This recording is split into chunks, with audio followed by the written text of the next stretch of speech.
안녕하세요. 선변입니다. 네, 형님. 어제에 이어서 오늘도 저희가 항상 법률의 사각지대죠. 많은 분들이 법률을 너무 어려워하셔서 저희가 방송을 항상 준비해드리는 만큼 오늘의 주제 어떤 주제입니까?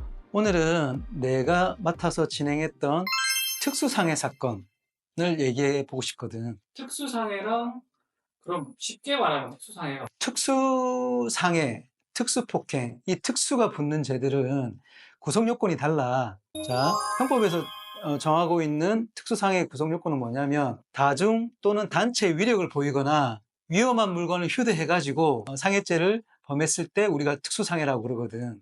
그러면 다수의 음, 참여자 음, 그리고 뭔가 물건을 집어들었거나 그렇지. 무기를 가지고 한 거를 특수상해라고 하는 겁니다. 그러니까 위험성이 더 크고 불법의 정도가 더 크다고 보는 거지. 형량도 더 높고. 그래서 특수상해로 기소가 돼가지고 내가 맡은 사건인데, 사건 그 사실관계는 이렇게 돼. 동네 술집, 보통 소주방이라고 하는데, 거기서 그러니까 피해자 일행이 있고, 피고인 일행이 있었어. 테이블을 달리해가지고 술을 마시고 있다가, 피고인 일행 중 한 사람하고 피해자 일행 중에 한 사람이 시비가 붙은 거야. 그럼 동네에서 그룹으로 술 마시던 사람들이 시비가 붙었던 거예요. 그렇지. 자주 있음직한 일이잖아. 그래서 서로 멱살잡이를 한 거야. 그래서 옆에 우리 그 피고인이 술을 마시고 있다가 싸움을 말려야 되겠다는 생각으로 그 테이블에 있는 빈 소주병을 그 아무도 없는 빈 공간에 던졌어. 그러니까 소주병 깨지는 소리를 들으면 이 사람들이 싸움을 그만둘까 싶어가지고 소주병 던진 거야. 근데 그 피고인의 예상과는 달리 계속 싸움을 멈추지 않고 하고 있으니까 안 되겠다 싶어서 다시 소주병을 집어 들어가지고 벽 쪽을 향해서 던진다고 던진 게 우리 보통 뭐 쿠션을 먹는다고 그러잖아. 쿠션을 먹고 피해자 앞면을 가격하게 된 거지. 아, 그럼 처음에 소주병을 던지는 건 사람한테 안 던졌고, 음, 두 번째도 사람한테 안 던졌는데, 그렇지. 그게 튕겨서 어, 지금 한마디로 폭행을 당하신 분 얼굴 쪽으로 간 거예요. 그렇지. 그래가지고 치아가 탈취가 된 거야. 전치 사주가 나왔는데 당연히 검사는 특수상해로 기소를 하겠지. 왜냐하면 소주병은 위험한 물건이거든. 그렇죠. 그리고 위험한 물건은 던져가지고 피해자 얼굴에 맞아서 전치 사주라는 상해의 결과가 나왔으니까 특수상해야. 검사가 보기에는. 근데 사실 이 음, 사건을 뒤집을 만한 게 있어야 되는데, 뭐 뒤집을 만한 게 있었나요? 뒤집기 위해서는 일단은 피고인한테 정보를 구해야지. 그때 사실관계를 정확하게 들어보고 그 다음에 피고인의 그런 의사, 왜 그렇게 했는지 그런 것들을 들어봤을 때 내가 생각했던 거는 뭐냐면, 이 사람이 고의로 던진 건 아니다. 그래서 최대한 과실을 주장해야 되겠다는 생각이 들었어. 그럼 과실이란 말이 좀 더 쉽게 설명하면? 그러니까 고의, 과실, 우리가 뭐 일상생활 하면서도 흔히 접해보는 단어들이잖아. 그러니까 고의라는 것은 자기가 일부러 그랬다는 거야. 그렇죠. 그리고 과실은 실수로 그랬다는 거지.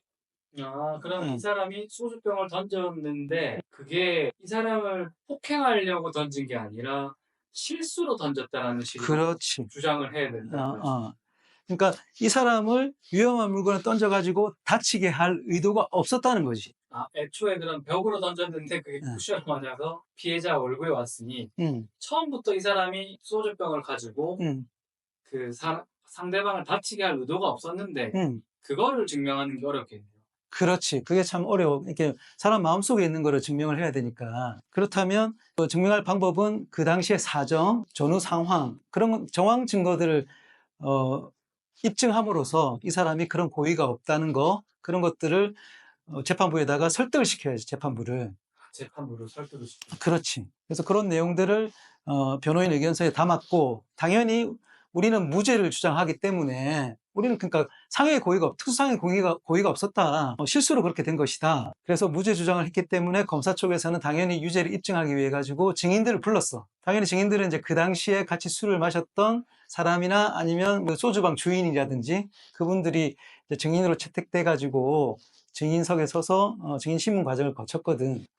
뭐 변호인인 나로서는 그 증인들한테 요 피고인이 그런 고의가 없다는 거, 일부러 그러지 않았다는 거를 밝히기 위해 가지고 필요한 질문들을 했었고. 어떻게 보면 그게 진짜 재판에서 음, 변호사가 어떤 질문을 하는가에 따라서 재판 판결이 뒤집어지죠. 당연하지. 그리고 순발력도 필요해. 아, 어떤 대답을 할지 모르기 때문에 그 대답을 듣고 또 즉시에 적절한 질문을 하는 것도 상당히 중요하거든. 그러면 내용에 대해서는 이미 저희 의뢰인분이랑 충분히 상담을 하고 난 이후에 그럼 머릿속으로 예상되는 질문들을 많이 시뮬레이션 해야지. 응. 응. 그 피고인과의 그런 여러 가지 대화는 상당히 중요하고 그거를 재판 과정에서 충분히 전달하는 것도 상당히 중요하고 그런 것들이 모두 합해져 가지고 좋은 결과를 도출할 수 있기 때문에 그런 과정들에 열심히 하는 거지 변호인들이. 이게 어떻게 보면 변호사분들의 실력 차이인데요. 뭐 그렇지. 응. 사실 이제 지금도 이제 특수상해로 어떻게 보면 전국에 약간 고민을 하고 계시는 분들이 마무리하게 내가 할 얘기가 좀 더 있어. 얘기해 주십시오. 그래 판결은 다행히 고의가 없다고 보셔가지고 무죄가 나왔어. 무죄. 피고인이 상당히 좋아하셨거든. 그리고 변호사 입장에서 한 가지 더 드리고 싶은 말씀은 절대 그런 상황에서 누군가가 나를 향해서 또는 뭐 내 일행을 향해서 그런 위험한 물건을 던져가지고 상처가 나거나 아니면 그런 폭행을 했다. 나도 가만히 있을 수 없지? 해가지고 소주병을 집어들어서 던지거나 아니면 물리적으로 서로 뭐 접촉이 있다거나 그렇게 하면 결국은 우리가 흔히 들어보는 쌍방폭행으로 가게 돼. 이게 정당방위가 잘 인정받기가 힘들거든. 되도록이면 참는 게 좋습니다. 그리고 그 당시에 재판 판결이 좀 어떻게 났는지. 판결, 이 사건 공소사실은 범죄 증명이 없는 경우에 해당하므로 형사소송법 제325조 후단에 의하여 피고인에게 무죄를 선고하고 형법 제58조 제2항 단서에 따라 피고인에 대한 무죄 판결의 요지를 공시하지 않기로 하여 주문과 같이 판결한다. 라고. 한마디로 이게 무죄라는.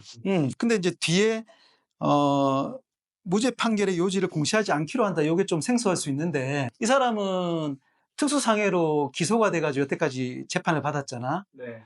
그렇다면 이 사람 원래 죄가 없는 사람인데 재판을 받았으니까 명예훼손적인 문제가 있을 수 있잖아. 네. 그러면 이걸 일간지에 게시를 해가지고 이 사람은 요런 혐의를 받아서 기소돼가지고 재판을 받았으나 무죄입니다. 라는 걸 공시하는 제도를 두고 있어. 형법에서. 근데 단서, 그러니까 피고인이 동의하면 굳이 게재를 안 해도 된다는 걸 요 판결 주문에 적시한 거야.